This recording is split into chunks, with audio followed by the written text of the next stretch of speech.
अल्पना जी, नई दिल्ली से। राधे राधे महाराज जी।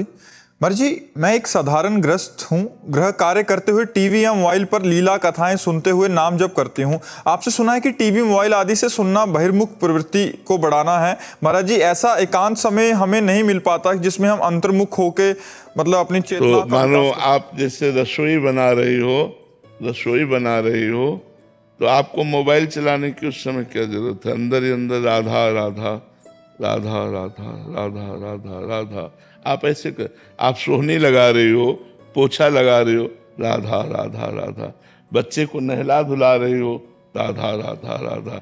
हाँ, कभी मन आया उससे भी सुन लिया, कभी मन आया उसको, लेकिन उसी से केवल सुन लिया और स्वयं जप नहीं किया तो ये ठीक नहीं है। आपको बहुत एकांत समय मिलता है, घर गृहस्थी में बहुत एकांत समय मिलता है, जो काम करने से भी रहित, उस समय कोई काम नहीं है। ऐसा ना कहिए कि आप 24 घंटा बिजी रहती है, कोई ऐसा नहीं जो बिजी रहता हो, सबको समय मिलता है। हम लोग उस समय को व्यर्थ नष्ट करते हैं। हम व्यर्थ समय नष्ट ना करें, नाम जप में लगा दें तो बहुत भजन हम कर सकते हैं। हम कार्य करते हुए भजन कर सकते हैं।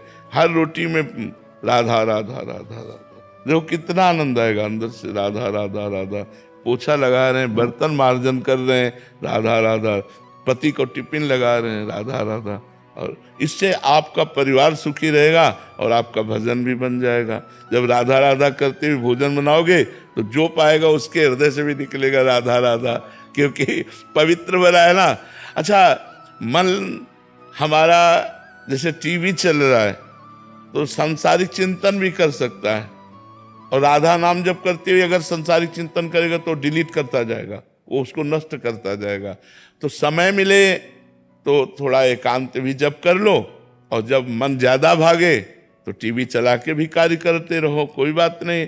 लेकिन वो खास बात नहीं, खास बात है आपके हृदय से निकल रहा है राधा राधा और आप काम कर रहे हो, ये बहुत जोर की बात। जी, ऐसा गृह कार्यों में ऐसा कर सकते हैं जैसे, क्योंकि बहुत सारे गृहस्थी के कार्य होते हैं, तो ऐसे एकांतिक लगा दिया या सत्संग लगा दिया, साथ साथ नाम भी जप कर रहे हैं और साथ साथ भोजन भी बना रहे हैं। हाँ, सुन भी रहे अपने हैं, को जप करना ही है, बिना अपने जप किए बात नहीं बनेगी। अपने को जप करना है। मान लो कान तो पवित्र हो गए सुन के, लेकिन मन पवित्र कैसे होगा? जब तक आप सुमिरन नहीं करेंगे तब तक आपका मन पवित्र नहीं होगा। मन को पवित्र करने के लिए आपको सुमिरन करना पड़ेगा। आपको आप टाइम आप निकाल लो। हमें तो बाधा लगती है, जैसे कोई भी टीवी है सब, अगर हम अभ्यास कर लें तो बड़ा आनंद आएगा। हर कार्य करते हुए, फावड़ा चलाते हुए, जब युद्ध करते हुए नाम जप हो सकता है तो हर कार्य करते हुए नाम जप किया जा सकता है। अभ्यास के कारण, अभ्यास की कमी होने के कारण जब हम काम में लगते हैं तो भूल जाते हैं भगवान को। और अगर हम अभ्यास कर लें तो बीच बीच में भगवान का स्मरण करते हुए हम हर कार्य कर सकते हैं। आदित्य प्रकाश जी, प्रयागराज से। राधे राधे महाराज जी। महाराज जी, क्या भक्ति एवं आराधना के लिए मंत्र आवश्यक है? हाँ, बिल्कुल आवश्यक है। बिना मंत्र के कैसे बनेगा? और जब तक मंत्र ना मिले तब तक क्या करें? नाम जप करना चाहिए। और मंत्र क्या किसी से किताब से पढ़ के कर सकते हैं, गुरु से ही? नहीं, किताब से पढ़ के कोई सिद्ध हो जाता है क्या? किताबी ज्ञान से कोई सिद्ध हो जाता है क्या? आज तक कोई सिद्ध हुआ हो किताबी ज्ञान से तो हमें बताना। बिना गुरु की कृपा के चाहे शिव बिरंच सम होई, गुरु बिनु भवनिधि तरह न कोई। गोस्वामी जी ने ऐसे थोड़ी लिख दिया है। बिना गुरु के प्राप्त हुए मंत्र से मायामल का नाशी नहीं होता, ज्ञान का नाशी नहीं होता। गुरु कृपा पात्र को ही माया छोड़ देती है, अपने आप छोड़ देती है।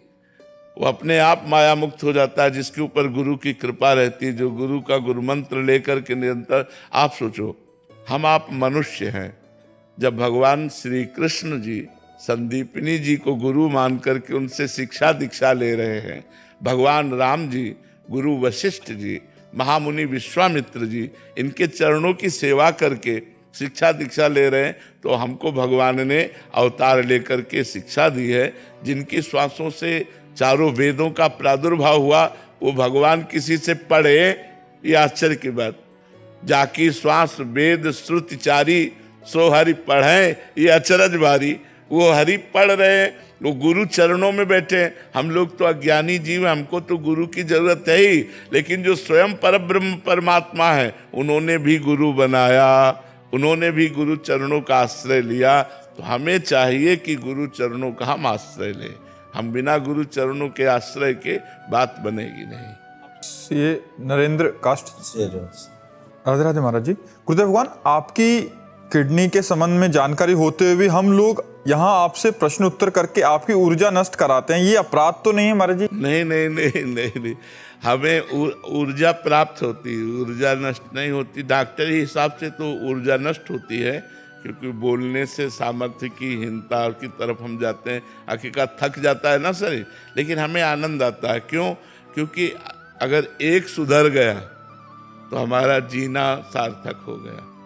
हमारा देश विदेश में जो ये वचन जाते हैं और उससे लोग यदि सुधर पा रहे हैं तो अपना जीवन सार्थक समझ रहे हैं। सोचो, जो किडनी फेल है वो हमको बिस्तर में पड़ाए रखती, आज भगवान ने कृपा किया है कि ऐसी स्थिति में भी हम बैच 3 बैच 4 बैच प्रश्नोत्तर करते हैं और जो पूरी दिनचर्या कर पा रहे हैं। तो हम धन्यवाद देते हैं आप लोगों का कि आप लोग सुधार में लगे हो ना अपने जीवन के, तो हमारा ये प्रयास जो है वो हमारा सफल है। समाज का परिवर्तन भी होता होगा, तो उसमें अगर 10,000 लोग अपने आचरण सुधार लिए तो हमारा बोलना सार्थक हो गया कि नहीं हो गया? सुधर रहे हैं कि नहीं सुधर रहे? समाज में परिवर्तन हो रहा है कि नहीं हो रहा? तो हमारी ऊर्जा काम कर रही है। हमारी आंतरिक ऊर्जा, भले आप शारीरिक ऊर्जा नष्ट हो रही, लेकिन हमारी आध्यात्मिक ऊर्जा बढ़ रही। हमको ये सुख मिल रहा है कि आज हमारा जीवन मरा हुआ होने पर भी किसी के काम आ रहा है, नहीं तो किस काम का जीवन? मान लो पड़े पड़े दवाइयाँ खाएं और डायलिसिस हो और ऐसे मरा जीवन, तो कम से कम ये जीवन दूसरों के काम तो आ रहा है, दूसरों का मंगल तो हो रहा है। तो हमें अच्छा लगता है कि नौजवान सुधरेंगे ना तो हमारे भारत का भविष्य सुधर जाएगा। जो नौजवान व्यसन, व्यभिचार, गंदी आदतों में फंस रहे हैं, हिंसा, चोरी, व्यभिचार में जा रहे हैं, वही लौट करके यदि सत्संग सुनने लगे, वही लौट करके अध्यात्म में चलने लगे, तो हम अपना जीवन सार्थक मानते हैं कि हमारा शरीर धारण करना सार्थक हो गया। तो आप लोग हमें धन्य कर रहे हैं। आप लोग प्रश्न करके और अच्छे मार्ग में चलकर आप हमें धन्य कर रहे हैं कि हम अपने को धन्य मानते हैं कि हमारे को निमित्त बनाकर भगवान हमारी समाज का सुधार करवा रहे हैं। डॉक्टर नवीन जी। राधे राधे महाराज जी। महाराज जी, आप कह रहे हैं कि पिछले 9 सालों से ये सेवाएं दे रहे हैं डॉक्टरी की। अभी क्या होता है कि कोई बहुत ज़्यादा जिसको स्वास्थ्य लाभ हो जाए तो इनको फिर कोई यहाँ गाड़ी गिफ्ट कर देता है या मोबाइल दे दिया या ऐसे, तो ऐसे में उपहार लेना महाराज जी हमारे लिए कितना वो है, स्वीकार करना चाहिए? कभी कभी गृहस्थी में ले सकते हो, कोई घूस थोड़ी ले रहे हो। मान लो कोई घूस थोड़ी ले रहे हो, अब उसकी प्रसन्नता हो गई, आपने सेवा की और उस पर वो स्वास्थ्य प्रारब्ध से ठीक हो गया, आपकी सेवा बनी और आपको वो अगर गाड़ी दे रहा है या कुछ दे रहा है, तो गृहस्थ में हो आप ले सकते हो। आप उस अगर आपके पास अर्थ और बढ़ रहा है तो आपके पास कभी ऐसे बीमार जब आवे जिनके पास धन नहीं है तो आप अपनी तरफ से लगा के कर दीजिए। समझ रहे ना? आपको कोई गिफ्ट दे रहा है, ले लिया। अब हम इंतजार करते हैं उस समय का जब कोई ऐसा गरीब आदमी आता है जिसके पास पैसा नहीं, अब हम पैसा लगाएंगे और उसको बीमारी ठीक करके, ये हमारी तरफ से उसको गिफ्ट होगी कि हम उसका स्वास्थ्य ठीक करके और एक पैसा नहीं लेंगे और उससे राधे राधे कहेंगे। तो ये काम करो। जिनके पास है कि हम डॉक्टर साहब हमारे पास फीस नहीं, कोई बात नहीं, दवाई का भी पैसा नहीं, हम लगा देंगे, ऐसा काम करो जिससे आपका मंगल हो जाएगा, आपके ऊपर भगवान की कृपा हो जाएगी।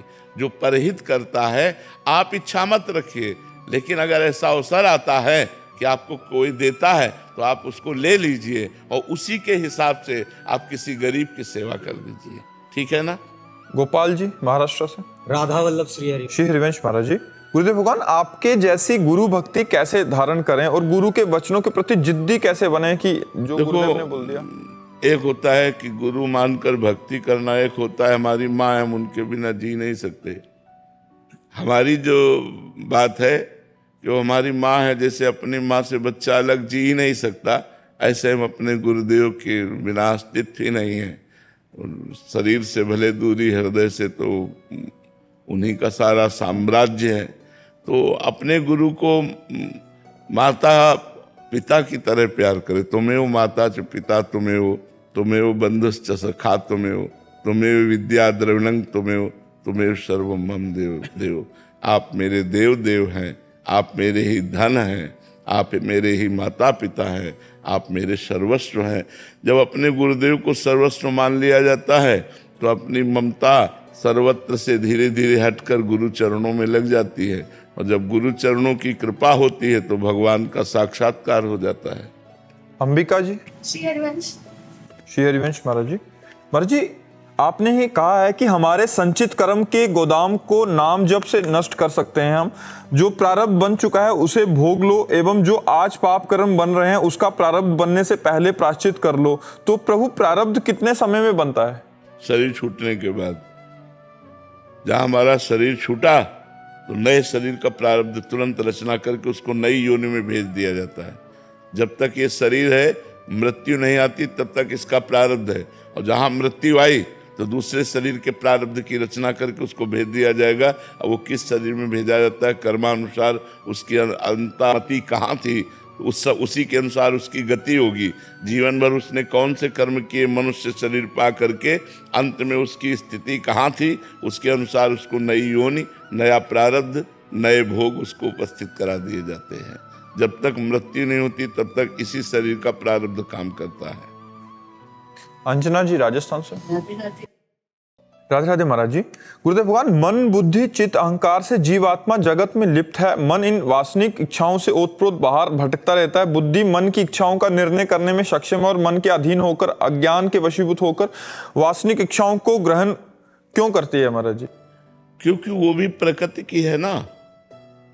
अगर एक ही सामग्री से सब बने हुए हैं, ये मन बुद्धि चित्त अहंकार, ये सब, तभी तो अभी इनके प्रश्न में कहा था कि विवेक जागृत करो। ये अलग चीज है, ये प्राकृतिक नहीं है, ये भागवतिक है। विवेक जागृत हो गया तो बुद्धि पर शासन करके, और बुद्धि मन पर शासन करके, और मन इंद्रियों पर शासन करके सब सुधार हो जाएगा। पर विवेक जागृत हो जाए।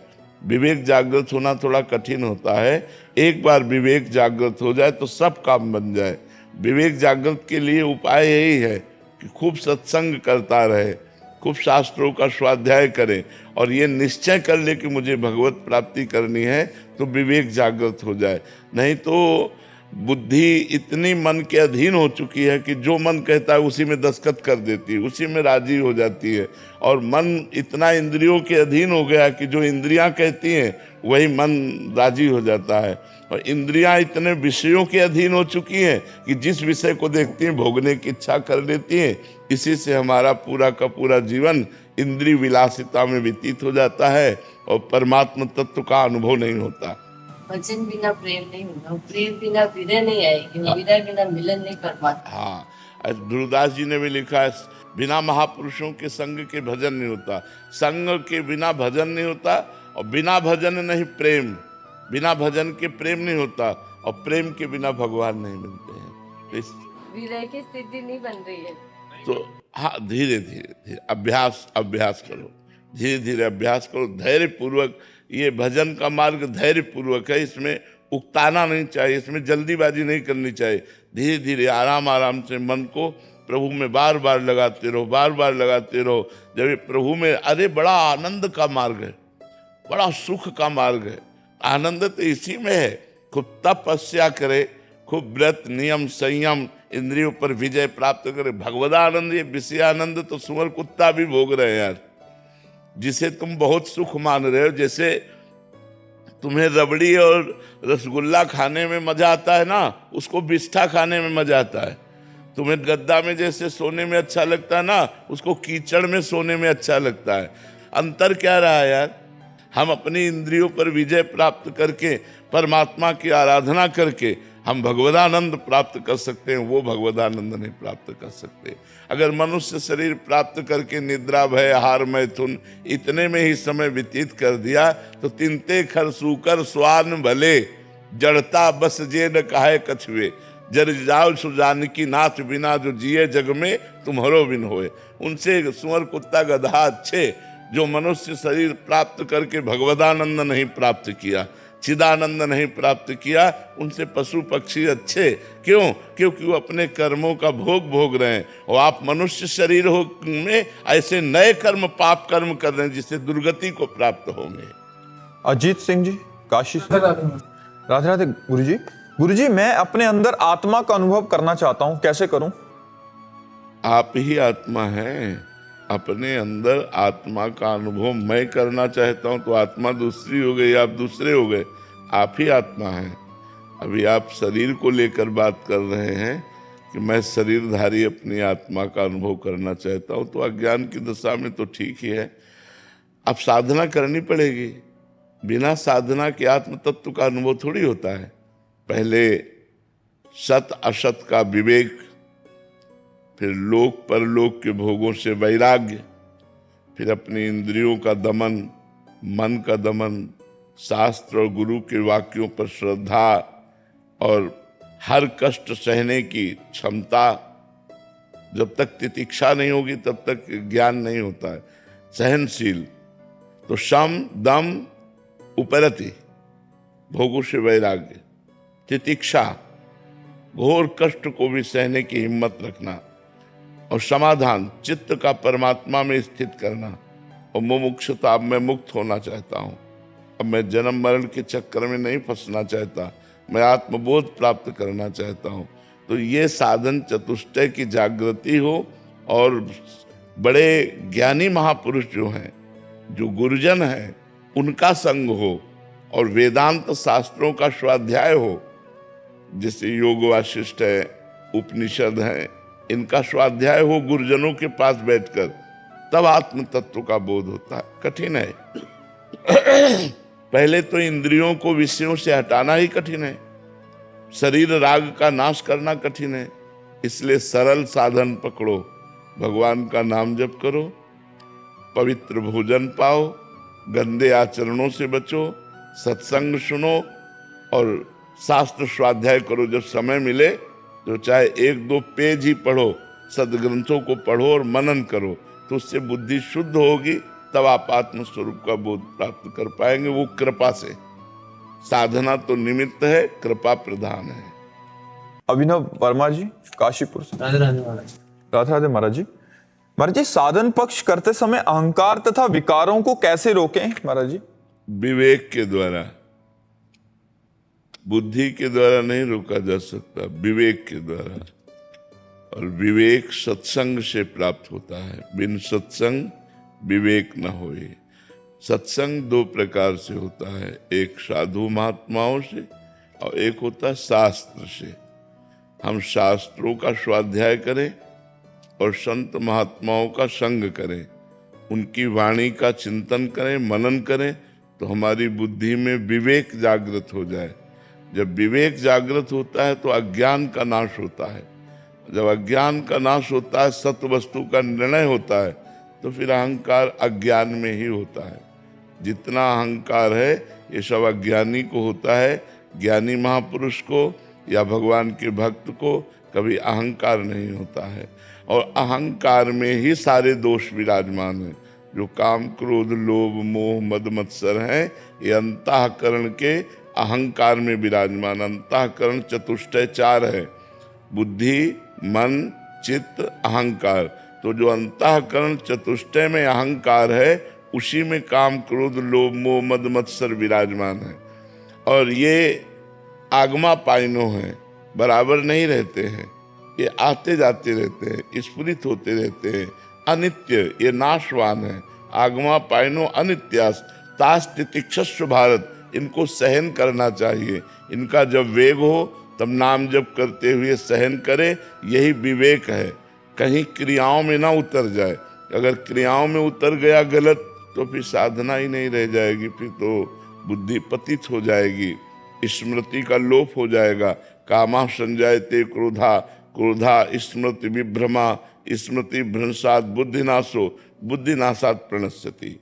और जब साधक गुरु चरणों का आश्रय लेकर साधना करता है, तो उसको अहंकार आना ही नहीं चाहिए, क्योंकि वो गुरु कृपा से साधना हो रही है और अभी वो साधना आई नहीं जिससे अहंकार होना चाहिए, और जब वो साधना आ जाएगी तो अहंकार होगा नहीं। दोनों बातें समझो, वो स्थिति आई नहीं जिसका अहंकार होना चाहिए, और जब वो स्थिति आ जाएगी तो अहंकार रहेगा नहीं। तो ये अहंकार अज्ञान की दशा में होता है और व्यर्थ का अहंकार होता है। इसलिए इसको विवेक के द्वारा काटना चाहिए, इसको हटाना चाहिए, और जब अपने से न हटे तो भगवान से प्रार्थना करनी चाहिए कि प्रभु हमारे इस अहंकार और काम आदि दोषों से रहित हमारे हृदय को कीजिए। भगवान सुन लेंगे, तो कृपा करेंगे, तो हमारा हृदय पवित्र हो जाएगा।